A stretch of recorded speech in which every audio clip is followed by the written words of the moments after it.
Fungsi pengawasan Komisi 4 DPRD Kabupaten Sumedang kepada Kantor ATR BPN Kabupaten Sumedang terkait konsultasi dan koordinasi mengenai masalah pertanahan. Kunjungan kerja Komisi 4 diterima dan dibuka langsung oleh Kepala Kantor ATR BPN Sumedang, Iim Rohiman, digelar pada hari Selasa 25 Januari 2022 bertempat di Aula Kantor BPN, yang mana BPN merupakan mitra kerja dari Komisi 4. Ketua Komisi 4 Asep Roni Hidayat membuka dan mengawali diskusi dengan menanyakan sejauh mana proses hibah tanah Pemda kepada Kemenak, Polres, MUI, dan UPI. Ditanggapi langsung oleh Kepala BPN Kabupaten Sumedang, Iim Rohiman, bahwa hibah tanah Pemda kepada Kemenak, Polres, dan MUI sudah selesai. Adapun hibah tanah untuk UPI sedang dalam progres. Anggota Komisi 4 DPRD Kabupaten Sumedang, Dede Suarman, menanggapi beberapa permasalahan kaitan pembebasan lahan Jati Gede, Cipanas, Jalan Tol Cisumdawu, Bendung Rengrang, Sadawarna, dan lain-lainnya. Dede Suarman memberikan saran terkait verifikasi dan identifikasi sebaiknya dipampang di desa agar lebih transparan. Adapun permasalahan mengenai tanah sisa ataupun tanah terdampak yang ditanyakan ditanggapi langsung oleh ATR BPN Kabupaten Sumedang bahwa tanah sisa ataupun tanah terdampak bisa dimohon oleh pihak yang merasa terdampak dan mengajukan permohonan yang selanjutnya akan dilakukan kajian. Target di bulan April 2022 permohonan tanah sisa harus sudah terselesaikan. Adapun tanggapan mengenai Bendungan Cipanas dan Sadawarna memang progresnya masih kecil. Sisa 5 desa target selesai di akhir Januari 2022. Oleh Satgas A dan Satgas B, pengumuman akan dilakukan di bulan Februari. Mengenai dampak pembebasan lahan tol Cisumdawu yang di wilayah Babakan Asem, Cisumdawu tahap 1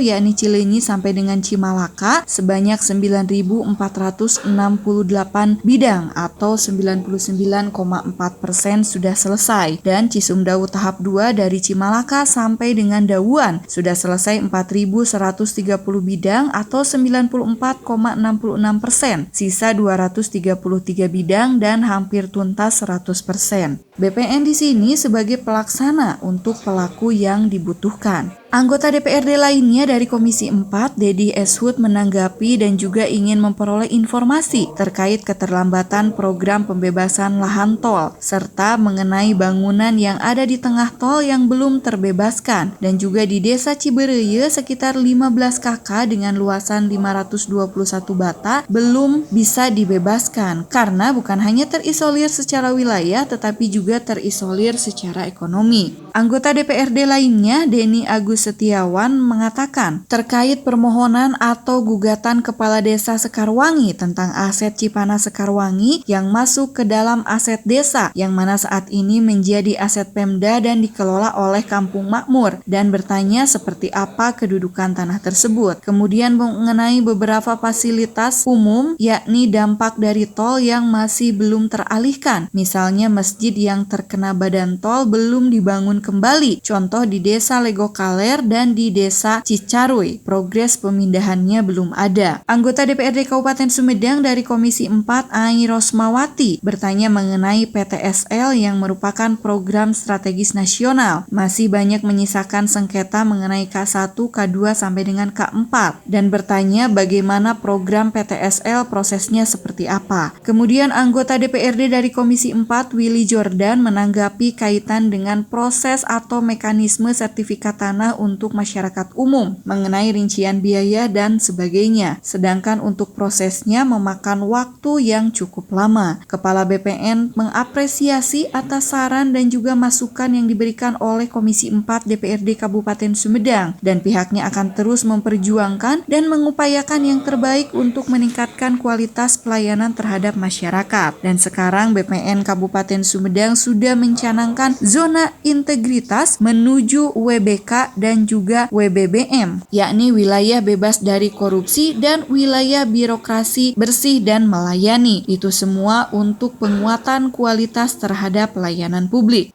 Kami dari Kantor Pertanahan Kabupaten Sumedang tentu sangat berterima kasih sekali ya kepada jajaran di DPRD Kabupaten Sumedang yang sudah berkenan untuk datang kepada kami untuk memberikan masukan-masukan dan koreksi-koreksi terkait dengan kegiatan-kegiatan pelaksanaan pelayanan pertanahan, baik itu yang sifatnya proyek strategis nasional maupun pelayanan yang bersifat umum.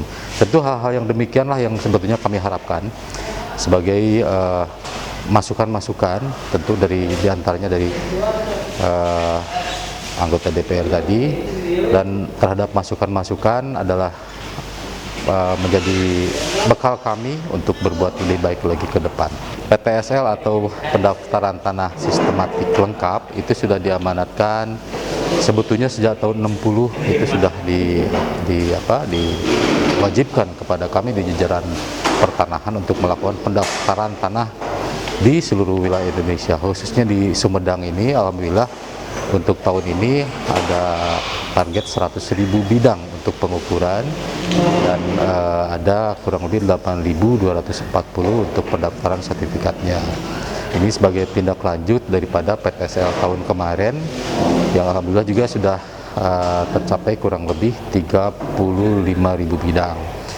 Kami juga dalam hal ini, dalam kesempatan yang baik ini, mohon dukungan juga dari pemerintah daerah, dari DPRD dan dari masyarakat khususnya, karena tentu dengan adanya kegiatan PTSL ini kita harapkan bahwa seluruh tanah di Kabupaten Sumedang ini dapat terdaftar, kemudian dengan terdaftarnya tanah maka akan menjamin mengenai kepastian hukumnya maupun menekan atau mengeliminir terjadinya permasalahan pertanahan. Kita dari Komisi 4 untuk berkoordinasi dengan berbagai masalah pertanahan di Kabupaten Sumedang yang wabil khusus berkenaan dengan progres program pembangunan nasional yang ada di wilayah Kabupaten Sumedang.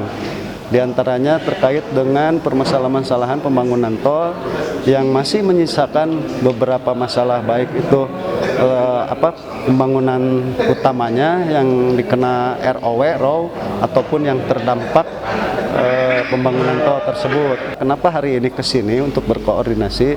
Tentunya atas dasar keluhan-keluhan, aspirasi baik melalui surat menyurat atau aspirasi langsung berkenaan dengan permasalahan tersebut, kita berkoordinasi. Ya alhamdulillah ada beberapa masukan, informasi terbaru agar kita supaya bisa mengadvokasi atau mengedukasi masyarakat berkenaan dengan permasalahan pertanahan ini. Berhubung tadi ada beberapa informasi, tentunya kita harus mengadvokasi ke masyarakat. Salah satu contoh dampak pembangunan tol di Dusun Cidempet, Desa Ciberenya. Tadi kita mendapatkan informasi bahwa Bupati Sumedang pun sudah mendorong untuk mereka dapat dibebaskan. Artinya kita tinggal mendorong aja sesuai dengan kapasitas DPRD Kabupaten Sumedang. Tim Liputan Humas Protokol DPRD Kabupaten Sumedang mengabarkan.